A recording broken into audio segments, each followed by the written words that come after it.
Chapter 4. One evening, Bambi was roaming about the meadow again with his mother. He thought that he knew everything that there was to see or hear, but in reality it appeared that he did not know as much as he thought. This time was just like the first. Bambi played tag with his mother. He ran around in circles in the open space, the deep sky. The fresh air intoxicated him so that he grew perfectly wild. After a while, he noticed that his mother was standing still. He stopped short in the middle of the leap so suddenly that his forelegs spread apart. To get his balance, he bounded high into the air and then stood erect. His mother seemed to be talking to someone, and he couldn't make it out through the tall trees. Bambi toddled up inquisitively. Two long ears were moving in the tangled grass stems close to his mother. They were grayish-brown and prettily marked with black stripes. Bambi stopped, but his mother said, "Come here, this is our friend, the hare. Come here like a nice boy, and let him see you." Bambi went over. There sat the hare, looking like a very honest creature. At times his long spoon-like ears stood bolt right up. At another, they fell limply back, as though they suddenly grew weak. Bambi became somewhat critical as he looked at the whiskers that stood out so stiff and straight on both sides of the hare's mouth, but he noticed that the hare had a very mild face and extremely good-natured features. And he cast a timid glance at the world from his big round eyes. The hare really did look friendly. Bambi's passing doubts vanished immediately, but oddly enough, he had lost all the respect he originally felt for the hare. "Good evening, young man," the hare greeted him with studied politeness. Bambi merely nodded good evening. He didn't understand why, but he just simply nodded. He was very friendly and civil, but a little condescending. He could not help himself, perhaps. Maybe he was born that way. "What a charming young prince," said the hare to Bambi's mother. He looked at Bambi attentively, raising first one spoon-like ear, then the other, and then both of them, and letting them fall again, suddenly and limply, which didn't please Bambi. The motion of the hare's ears seemed to say, "He isn't worth bothering with." Meanwhile, the hare continued to study Bambi with his big round eyes. His nose and his mouth, with the handsome whiskers, moved incessantly, in the same way a man who is trying to not sneeze twitches his nose and lips. Bambi had to laugh. The laugh made the hare laugh as well, but his eyes grew more thoughtful. "I congratulate you," he said to Bambi's mother. "I sincerely congratulate you on your son. Yes, indeed, he'll make a splendid prince in time. Anyone can see that." To Bambi's boundless surprise, he suddenly sat straight up on his hind legs. After he had spied all around with his ears stiffened and his nose constantly twitching, he sat down decently on all fours again. "Now, if you good people will excuse me," he said, "I have all kinds of things to do tonight. If you'll be so good as to excuse me."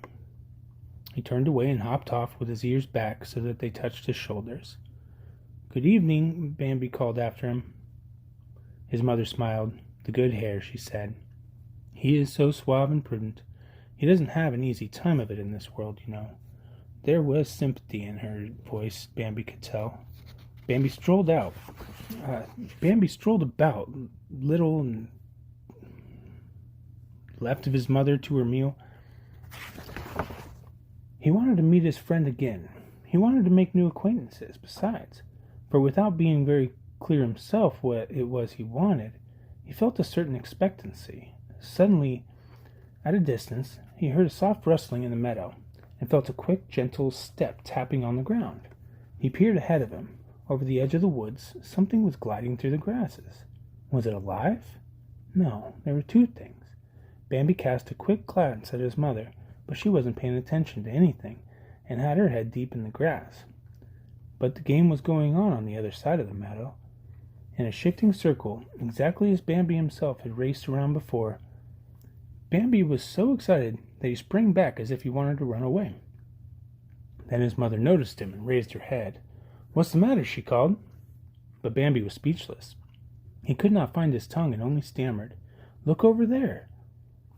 His mother looked. "I see. That's my sister."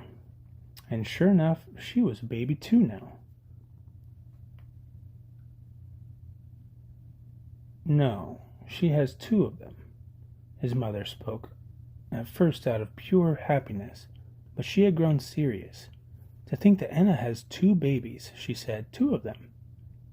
Bambi stood grazing across the meadow. He saw a creature that looked just like his mother. He hadn't even noticed her before. He saw that the grasses were being shaken in a double circle, but only a pair of reddish backs were visible, like thin red streaks. "Come," his mother said, "we'll go over. There'll be company for you." Bambi would have run, but as his mother walked slowly, peering to the right and left at every step, he held himself back. Still, he was bursting with excitement and very impatient. "I thought we would meet Enna sometime," his mother went on to say. "Where can she have been keeping herself? I thought I knew she had 1 child. That wasn't hard to guess, but 2 of them?" At last the others saw them and came to meet them. Bambi had to greet his aunt, but his mind was entirely on the children. His aunt was very friendly. "Well," she said to him, "this is Gobbo, and that is Fallon. Now you run along and play together." The children stood stock still and stared at each other. Gobbo close behind Fallon, and Bambi in front of him. None of them stirred. They stood and gaped. "Run along," said Bambi's mother. "You'll soon be friends." "What a lovely child," Aunt Enna replied. "He is really lovely, so strong, and he stands so well." "Oh, well," his mother said modestly, "we have to be content. But to have 2 of them, Enna." "Oh, yes, that's all very well," Enna declared. "You know, dear, I've had children before." "Bambi is my first," his mother said. "We'll see," Enna comforted her. "Perhaps it will be different with you next time, too." The children were still standing and staring at each other. No one said a word. Suddenly Fallon gave a leap and rushed away. It had become too much for her. In a moment Bambi darted after her. Gobbo followed him. They flew around in a semicircle. They turned tail and fell over each other. Then they chased each other up and down. It was glorious. When they stopped, all topsy-turvy and somewhat breathless, they were already good friends. They began to chatter. Bambi told them how he talked to the nice grasshopper and the butterfly. "Did you ever talk to the gold bug?" asked Fallon. No, Bambi had never talked to the gold bug. He did not even know who that was. "I've talked to him often," Fallon declared, a little pertly. "The jay insulted me," said Bambi. "Really?" said Gobbo, astonished. "Did the jay treat you like that?" Gobbo was very easily astonished and was extremely timid. "Well," he observed, "the hedgehog stuck me in the nose, but he only mentioned it in passing." "Who is the hedgehog?" Bambi asked eagerly. It seemed wonderful in him to be there with friends, listening to so many exciting things. "The hedgehog is a terrible creature," cried Fallon, "full of long spikes all over its body and very wicked." "Do you really think he's wicked?" asked Gobbo. "He never hurts anybody." "Is that so?" answered Fallon quickly. "Didn't he stick you?" "Oh, that was only because I wanted to speak to him," Gobbo replied. "And only a little anyhow. It didn't hurt me much." Bambi turned to Gobbo. "Why didn't he want you to talk to him?" he asked. "He doesn't talk to anyone," Fallon interrupted. "Even if you just come where he is, he rolls himself into a nothing and prickles all over. Our mother says he's one of those people who don't want to have anything to do with anyone." "Maybe he's only afraid," Gobbo said. But Fallon knew better. "Mother says you shouldn't meddle with such people." Presently Bambi began to ask Gobbo softly, "Do you know what danger means?" Then they both grew serious, and all 3 heads drew together. Gobbo thought a while. He made a special effort to remember, for he saw how curious Bambi was about the answer. "Danger?" he whispered. "It's something very bad." "Yes," Bambi declared excitedly. "I know it's something very bad, but what?" All 3 trembled with fear. Suddenly Fallon cried out loudly and joyfully, "I know what danger is! It's what you run away from!" She sprang away. She couldn't bear to stay there any longer and be frightened.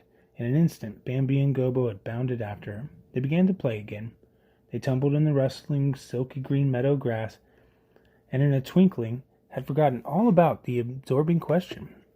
After a while they stopped and stood chattering together as before. They looked towards their mothers. They were standing close together, eating a little and carrying on a quiet conversation. Aunt Anna raised her head and called to the children. "Come, Gobo, come, Fallon. We have to go now."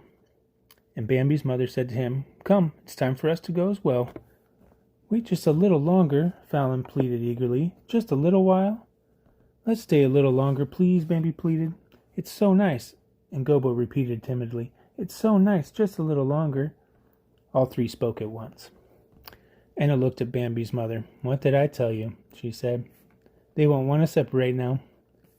Then something happened that was much more exciting than everything else that happened to Bambi that day. Out of the woods came the sound of hooves beating the earth. Branches snapped, the boughs rustled, and before Bambi had time to listen, something burst out of the thicket. Someone came crashing and rustling with someone else rushing after them. They tore by like the wind, described a wide circle on the meadow and vanished into the woods again. Then they came bursting out of the thicket again and suddenly stood still, about 20 paces apart. Bambi looked at them and did not stir. They looked like his mother and Aunt Anna, but their heads were crowned with gleaming antlers, covered with brown beads and bright white prongs. Bambi was completely overcome. He looked from one to the other. One was smaller and his antlers narrower, but the other one was stately and beautiful. He carried his head up and his antlers rose high above it. They flashed from dark to light, adorned with the splendor of many black and brown prongs. "Oh!" cried Fallon in admiration. "Oh!" Gobo repeated softly, but Bambi said nothing. He was entranced and silent. Then they both moved, and turning away from each other, walked slowly back into the woods in opposite directions. The stately stag passed close to the children and Bambi's mother and Aunt Anna. He passed by in silent splendor, holding his noble head royally high, and honoring no one with so much as even a glance. The children did not dare to breathe until he had disappeared into the thicket. They turned to look after the other one, but at the very moment the green door of the forest closed in on him. Fallon was the first to break silence. "Who were they?" she cried, but her pert little voice trembled. "Who were they?" Gobo repeated in a hardly audible voice. Bambi kept silent. Aunt Anna said solemnly, "Those were your fathers." Nothing more was said, and they parted. Aunt Anna led her children into the nearest thicket. It was her trail. Bambi and his mother had to cross the whole meadow to the old oak in order to reach their path. He was silent for a long time before he finally asked, Didn't they see us?" His mother understood what he meant and replied, "Of course they saw us." Bambi was troubled. He felt shy about asking questions, but it was too much for him. "Then why?" he began and stopped. His mother helped him along. "What is it you want to know, son?" "Why didn't they stay with us?" "They don't ever stay with us," his mother answered. "Only at times." Bambi continued, "But why didn't they speak to us?" His mother said, "They don't speak to us now, only at times. We have to wait till they come to us, and we have to wait for them to speak to us. They do it whenever they like." With a troubled heart, Bambi asked, "Will my father speak to me?" "Of course he will," his mother promised. "When you're grown up, he'll speak to you, and you'll have to stay with him sometimes." Bambi walked silently beside his mother, his whole mind filled with his father's appearance. How handsome he is! He thought over and over again, how handsome he is. As though his mother could read his thoughts, she said, "If you live, my son, if you are cunning, and don't run into danger, you'll be as strong and handsome as your father sometime, and you'll have antlers just like his." Bambi breathed deeply. His heart swelled with joy and expectancy.